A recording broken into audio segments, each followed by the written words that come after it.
हमारे चैनल को सब्सक्राइब करो, बेल आइकन को क्लिक करो जिससे आपको अगले वीडियो की तो फिल्म की शुरुआत में हम एक आदमी को देखते हैं जिस कहानी का मेन कैरेक्टर है। उसका नाम लूजिन है, जो एक बहुत ही बड़ी कंपनी और होटल का मालिक है, मगर उसे खाना पीना बहुत पसंद है। वो अलग अलग होटल्स में जाकर वहाँ के हर एक डिश यानी खाने को खाता था। कई साल हो गई थी, मगर आज तक उसे अपनी पसंद का खाना किसी भी होटल में नहीं मिला था। लेकिन उसे जिस भी होटल का खाना पसंद आता था वो उसे अपने होटल में शामिल कर दिया करता था। आज जब वो एक होटल का खाना बड़े मजे से खा रहा था तो उसका मैनेजर कहता है कि आप जितना वक्त खाना खाने में लगाते हैं उतने देर में तो हम पूरा होटल खरीद सकते हैं। जो सुनकर लूजिन को उस पर बहुत गुस्सा आता है। कहता है कि मेरे लिए खाने पीने से बढ़कर कुछ नहीं है, होटल्स की मीटिंग, खरीदना ना खरीदना कुछ भी नहीं। जिसके बाद वो मैनेजर को इस बात पर अपनी कंपनी से ही निकाल देता है। अब लूजिन जब अपने ऑफिस जा रहा था तो उसी पार्किंग एरिया में एक लड़की दिखती है जो उसकी गाड़ी पर स्क्रैच कर रही थी, यानी छुरी से गाड़ी पर खुरच रही थी। इस लड़की का नाम शैंग था। वो भी इस कहानी की दूसरी मेन कैरेक्टर है। दरअसल शैंग की दोस्त ने उसे कहा था कि तुम दूसरी फ्लोर पर जाकर वहाँ खड़ी एक ब्लैक गाड़ी पर स्क्रैच कर देना, क्योंकि वो उसके दोस्त की थी जिससे वो बदला लेना चाहती थी। उसने उसे धोखा दिया था। लेकिन अब जब शैंग को लूजिन से पता चलता है कि वो दूसरी नहीं बल्कि तीसरे फ्लोर पर है और ये गाड़ी वो नहीं है जिस पर वो स्क्रैच करने आई है बल्कि लूजिन की है, तो उसे बहुत बुरा लगता है। इसीलिए वो उससे माफी मांगती है और कहती है जरा रुकिए एक मिनट, मैं इसे ठीक कर सकती हूँ। अब वो स्क्रैचेस को तो ठीक नहीं करती बल्कि और स्क्रैच करके वहाँ एक दिल बना देती है ताकि उसका मूड अच्छा हो जाए। मगर ये देखकर तो लूजिन को और गुस्सा आ जाता है, इसीलिए वो यहाँ से चला जाता है। शैंग अपने दोस्त और अपने डॉग के साथ किराए के घर पर रहती है। वो एक काफी बड़े होटल में शेफ थी, मतलब कि वहाँ खाने बनाया करती थी, मगर उसकी डिशेस उसके खाने किसी को भी पसंद नहीं थी क्योंकि वो हमेशा पुराने और आम खाने ही बनाया करती थी। शैंग अपने होटल की मैनेजर को पसंद करती थी। मैनेजर भी उसे ऐसा दिखावा करता है जिसे वो भी उसे प्यार करता है। और आज जब शैंग उसे कहती है कि हमें अपनी बात को आगे ले चलना चाहिए, इन्हें शादी कर लेनी चाहिए, तो मैनेजर इसके लिए साफ साफ मना कर देता है और कहता है कि मुझे तुम जैसी सोपी कमजोर लड़कियां नहीं पसंद, मुझे अच्छी सेहत वाली लड़कियां पसंद है, तो सॉरी मैं तुमसे शादी नहीं कर सकता। जो सुनकर शैंग का दिल एकदम टूट जाता है। इसके बाद लूजिन उसी होटल में आता है जहाँ की शेफ शैंग थी। अब होटल के वर्कर्स को पता था कि लूजिन एक बहुत ही बड़ी कंपनी और होटल का मालिक है और अगर उसे यहाँ का माहौल और खाना पसंद आ गया तो वो इस होटल को भी अपने साथ शामिल कर लेगा। तो इसीलिए होटल के सारे वर्कर्स उसके आगे पीछे हो जाते हैं। लूजिन अपने एक साथी और वर्कर के साथ इस पूरे होटल को चेक करता है, जिसके बाद इस होटल का सीनियर शेफ लू को अपने होटल की सबसे मशहूर डिश पेश करता है, मगर लू को वो डिश जरा भी पसंद नहीं आती, इसीलिए वो फौरन उसे उगल देता है। जिसके बाद तो शेफ एक के बाद एक डिश लाकर लू के सामने पेश करते हैं, मगर अभी भी उसे एक चीज पसंद नहीं आती। जिसके बाद मैनेजर शैंग के पास जाकर उसे कहता है कि क्या तुम कोई ऐसी चीज बना सकती हो जो लूजिन को पसंद आ सके। जिस उनका सीनियर शेफ कहता है कि ये तो सलाद तक नहीं बना सकती, डिश क्या खाम बनाएगी। जिसके बाद तो शैंग वहाँ बड़े खाने की हर एक चीज को सूंघने लगती है और एक नई डिश तैयार करने में लग जाती है। काफी सोच समझकर आखिरकार वो एक डिश बना ही देती है, मगर वो ये नहीं जानती थी कि जिसके लिए वो ये बना रही है वो और कोई नहीं बल्कि वो इंसान है जिसकी गाड़ी पर इसने स्क्रैचेस किए थे। और अब जैसे लो उस डिश को खाता है तो एकदम वो दंग रह जाता है, उसकी होश जैसे उड़ गई थी क्योंकि उसे ये डिश बेहद ही पसंद आती है। और क्योंकि वो खुद भी काफी अच्छा शेफ था इसीलिए खाने में उसे हर वो चीज महसूस हो जाती है जो शैंग ने उसमें डाली थी। वो बड़े मजे से उस डिश को खाकर खत्म ही कर देता है। उसे खाना इतना अच्छा लगा था कि वो उंगलियां ही चाटता रह जाता है। अब होटल की सारी वर्कर्स यहाँ तक कि मैनेजर और सीनियर शेफ भी शैंग के डिश की तारीफ करती है और उसकी हौसला अफजाई करते हुए खूब तालियां बजाते हैं। अब लूजिन अपने साथी को कहता है कि मेरी सारी की सारी मीटिंग्स को कैंसिल कर दो, मुझे खाने के लिए अब किसी से नहीं मिलना, मैं अब यही रहूंगा और यही का खाना खाऊंगा। अब शैंग को दिखाया जाता है जो काफी दुखी नजर आ रही थी क्योंकि आज मैनेजर से उसका रिश्ता खत्म हो गया था, जिस वजह से वो काफी शराब पी जाती है। वो होटल की छत पर भी जाकर खूब शराब पी लेती है। उसे इतना नशा हो गया था कि वही बालकनी में गिर जाती है। उसके गिरने की आवाज सुनकर लू वहाँ आता है और उसे पूछता है कि तुम इस वक्त यहाँ मेरी बालकनी में क्या कर रही हो, रुको जरा मैं अभी पुलिस को बुलाता हूँ। मगर अब क्योंकि शैंग बहुत ही नशे में थी इसीलिए वो लू का पैर पकड़ लेती है और उसे मैनेजर समझकर कहती है कि तुमने मुझसे शादी के लिए क्यों इनकार कर दिया, क्या मैं तुम्हें इतनी बदसूरत दिखती हूँ, क्या मैं जरा भी प्यारी नहीं हूँ। इतना कहते हैं शैंग नशे की हालत में वही सो जाती है।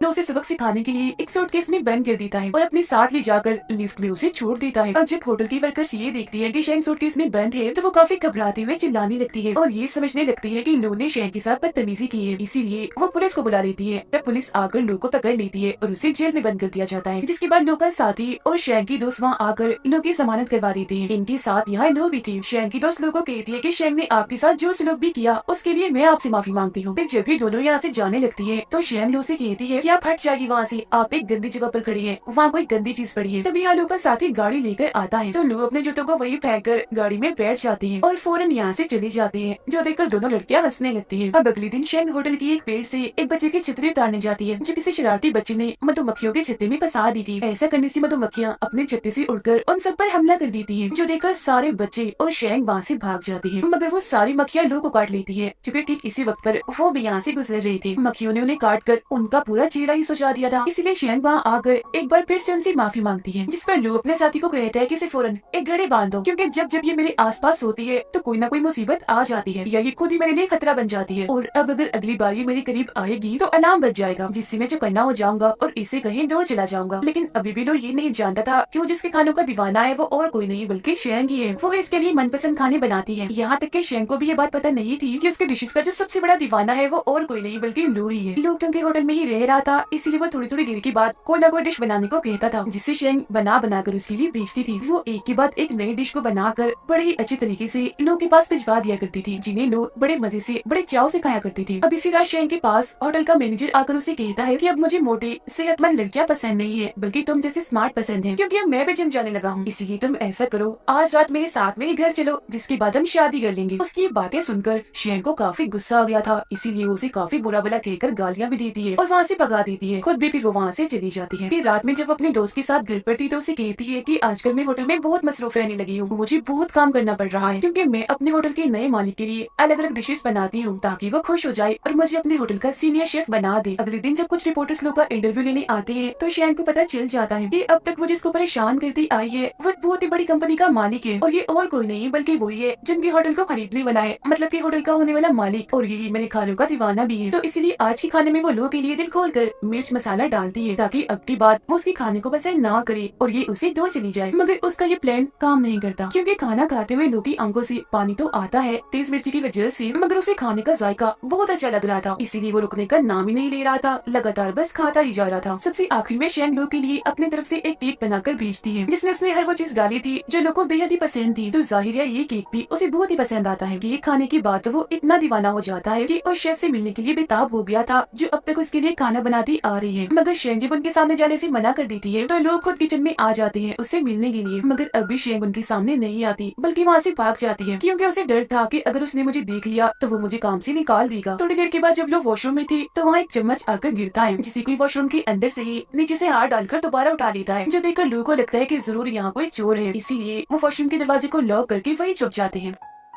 अब जब उस वॉशरूम से शेंग बाहर आती है तो चुपके चुपके वहाँ से भागने लगती है। तब लोग उसे पकड़ लेते हैं और गुस्सा करते हुए कहते हैं कि तुम मेरा पीछे करते करते यहाँ भी आ गई, मगर मुझे पता क्यों नहीं चला, कहाँ है घड़ी तुम्हारी, उस पर अलार्म क्यों नहीं बजा। इस पर शेंग कहती है वो असल में इसकी बैटरी लो हो गई है। अब तभी यहाँ एक आदमी आकर जब दरवाजा खोलता है तो शेंग वहाँ से भाग जाती है, मगर जब लोग वॉशरूम में उसकी शेफ वाली शर्ट देखते हैं तो समझ जाते हैं कि यही वो शेफ है जो अब तक मेरे लिए खाने बना रही थी, जिसके खानों का मैं दीवाना हूँ। इसीलिए अगले दिन जब शेंग काम पर आती है तो लोग खुद उससे मिलने चला जाता है और पूछता है कि अब तक तुमने मेरे साथ जो कुछ भी किया क्या वो सब इत्तेफाक था या जानबूझकर तुमने किया था। जिस पर शेंग मासूम सा चेहरा बनाकर कहती है कि नहीं, वो सब इत्तेफाक हो सकता है, मैंने जानबूझकर कुछ नहीं किया। जिसके बाद लोग उसे केक बनाने का कहकर वहाँ से चले जाते हैं और शेंग उसके लिए बना भी देती है। और जब वो बेटा केक की मजे ले रहा था तो उसके पास उसकी डैड की कॉल आती है जो उसे कहती है कि तुम अभी तक वहाँ शंघाई में क्या कर रही हो, जल्दी से वहाँ का रेट फाइनल करो और किसी दूसरे होटल के लिए निकलो, वहाँ पर मत बैठ जाओ। अपने डैड की ये बात सुनकर लू काफी उदास हो जाता है, क्योंकि उसे सिर्फ शेंग के हाथ का ही खाना खाने में बहुत मजा आ रहा था। अगले दिन जब वो कॉल करके शेंग को खाना बनाने के लिए कहता है तो उसे पता चलता है कि आज शेंग नहीं आई, वो तो छुट्टी पर है, इसीलिए वो खाने पीने का सारा सामान लेकर शेंग के घर पहुंच जाता है। वो जब बेल बजाता है तो शेंग बाहर आती है जो उसे घर के अंदर ले जाती है। अंदर आकर वो ये देखकर काफी हैरान रह जाता है कि शेंग ने अपने घर का हाल बहुत ही बुरा बनाया हुआ है, क्योंकि घर का सारा सामान इधर उधर बिखरा पड़ा है। उसे वहाँ शेंग का डॉग भी दिखता है। वो फिर खुद ही सोफे पर रखे कपड़े हटाकर बैठ जाता है। वो टेबल पर बहुत सारी किताबें रख लेता है ताकि खाना वो बड़े आराम से खा सके। लो ने शेंग को लॉबस्टर यानी समुद्री झींगा लाकर दिया था पकाने के लिए, जिसके बाद शेंग अपने पूरे दिल से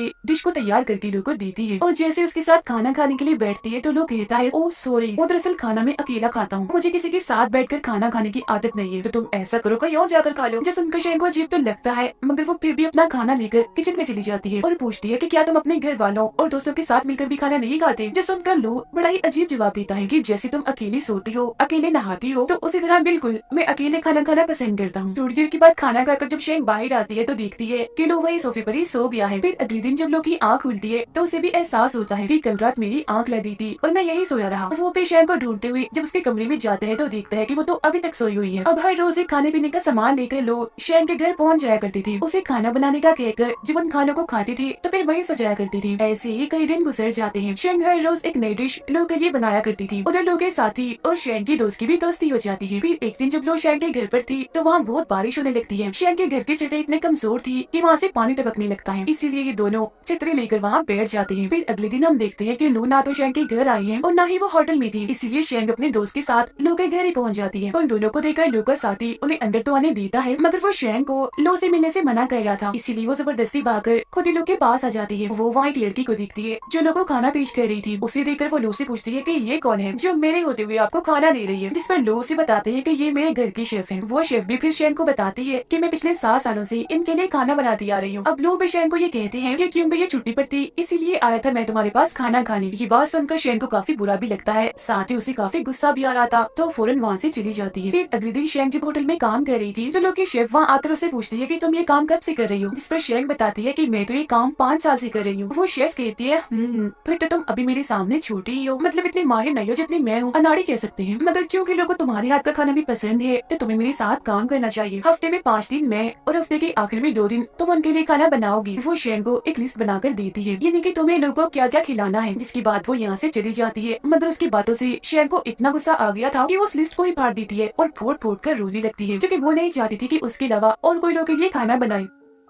अब अगले दिन जब शेंग होटल के किचन में थी तो तभी से ये शेफ वहाँ आकर सभी शेफ से कहती हैं कि बस अब तुम लोग खाना बनाना बंद कर दो, क्योंकि लोग की कंपनी ने इस होटल को खरीद लिया है और उन्हें हमसे भी अच्छे और माहिर शेफ चाहिए, इसीलिए उन्होंने हम सबको इस होटल से निकाल दिया है। अब जब लू वहाँ आते हैं तो शेंग गुस्से में वहाँ से चली जाती है और अपना सारा सामान इकट्ठा करने लगती है। तब जब लू उसके पास जाता है तो शेंग उससे पूछती है कि क्या तुमने सबको होटल से निकाल दिया, जिस पर लू कहता है कि हाँ, क्योंकि मैं इस होटल को काफी बड़ा और अच्छे लेवल का होटल बनाना चाहता हूँ, मगर हाँ तुम्हें अपने शेफ बनाना चाहता हूँ ताकि तुम मेरे साथ रहकर मेरे लिए खाने बनाया करो। जो सुनकर शेंग कहती है मगर मेरी भी एक शर्त है, तुम 2 शेफ के खाने एक साथ नहीं खा सकती, इसीलिए तुम्हें हम दोनों में से यानी उस शेफ और मुझ में से किसी एक को चुनना होगा, और अगर तुम्हें ये मंजूर नहीं तो क्या हम सब शेफ तुम्हारे इस बड़े लेवल वाले होटल में काम नहीं कर सकते। तुमने एक साथ ही सबको निकाल दिया, कोई जज्बात एहसास इंसानियत तुम्हारे अंदर है कि नहीं, आखिर तुम कैसे सबको निकाल सकते हो। ये कहते ही वो रोने लगती है। जो सुनकर लोग कहते हैं कि बस यही तो फर्क है, मैं तुम्हारी तरह नहीं सोचता, मेरा काम है लोगों को निकाल कर उनकी जगह और अच्छे लोग लाना, मैं ऐसे बेकार में लोगों को अपने पास रखकर अपना नुकसान नहीं करवा सकता। जो सुनकर शेंग भी कह देती है तो ठीक है, फिर मैं भी तुम जैसे खुद गर्ज और ऐसे इंसान के लिए काम नहीं कर सकती जिसके अंदर कोई इंसानियत एहसास नाम की चीज ना हो, और इंसान को सिर्फ जज्बात इंसान बनाते हैं। तुम्हारे अंदर जज्बात नहीं तो तुम इंसान तो कहला ही नहीं सकते, तुम तो एक जानवर हुए। इतना बोलकर वो वहाँ से चली जाती है। और अब क्योंकि वो बेरोजगार थी इसीलिए वो दुखी रहने लगती है। उधर लो से भी नहीं रहा जा रहा था, उसे बार बार शेंग की याद सता रही थी, जिसके बाद वो शेंघाई को छोड़कर यूके के लिए निकल जाती है। और जब ये बात शेंग को पता चलती है तो अपने दोस्त के सामने बहुत रोती है और कहती है कि मुझे अफसोस हो रहा है, लो के साथ मैंने बहुत बदतमीजी की है, वो मुझे बहुत पसंद थे, उनके लिए खाना बनाना भी मुझे बहुत अच्छा लगता था, काश कि मैं उन्हें बता सकती कि शायद मैं उनसे प्यार करती हूँ, वो मुझे अच्छे लगते हैं, बार बार वो मेरे जहन में आ रही है, उनके बारे में सोच सोच कर तो मैं पागल हो रही हूँ। फिर जब लोग लंदन पहुँचते हैं तो उनके शेफ उनके लिए खाना लाती है, मगर हमेशा की तरह टूट पड़ने की बजाय वो आराम से बैठे रहते हैं, खाना नहीं खा रहे थे बल्कि काफी उदास थे। फिर अगले दिन जब लोग अपने डैड से मिलता है तो वो पूछती है कि शंघाई में तुम्हारे साथ ऐसा क्या हुआ कि तुम वहीं रह गई, मैंने तुम्हें कितनी बार कहा है कि डील करके फौरन वापस आ जाया करो, वहीं मत बैठी रहा करो। तब उनके जवाब में लोग कहता है डैड कितने दिन हो गए हैं हमने एक साथ मिलकर खाना नहीं खाया, चलिए आइए साथ बैठकर खाना खाते हैं। और जब वो खाना खा रही थी तो लोग अपने डैड से पूछता है कि क्या आपने कभी किसी से प्यार किया है, जिस सुनकर वो कहती है कि हाँ सबसे ज्यादा प्यार मैंने तुम्हारी माँ को किया और अब तुमसे करता हूँ। अब लोग अपने साथी को कॉल करके कहता है कि हम न्यूयॉर्क जाने से पहले शंघाई होते जाएंगे। शेंग बेचारी बेरोजगार अपने डॉग के साथ सड़क सड़क भटक रही थी। वो जैसी लोग की दी हुई घड़ी को बेचने जा रही थी तो वो घड़ी बजने लगती है, जिससे उसे काफी हैरानी होती है क्योंकि ये इस बात की लामत थी कि लू आस पास ही है। और फिर फौरन ही उसे लू की गाड़ी दिख जाती है। उसमें बैठे लोग पर जैसे उसकी नजर जाती है तो वो काफी दुखी हो जाती है, इसलिए गाड़ी लेकर फौरन यहाँ से निकल जाती है। वो फिर लो से बचते हुए सब्जी की मार्केट में जाकर छुप जाती है। तब लो उसका पीछे करते करते वहाँ भी आ जाती है। वहाँ उन्हें शेंग का डॉग दिख जाता है, जिसे वो कहते हैं कि अगर तुम मुझे लो के पास ले जाओगे तो मैं तुम्हें मजेदार खाने खिलाऊंगा। जिसके बाद वो डॉग लो को अपने पीछे शेंग के पास ले जाता है, मगर शेंग ने तो खुद को शीशे के कमरे में बंद किया हुआ था। लो उसे कहते हैं दरवाजा खोलो, मुझे तुमसे बात करनी है। जिस पर शेंग कहती है नहीं, मैं दरवाजा नहीं खोलूंगी,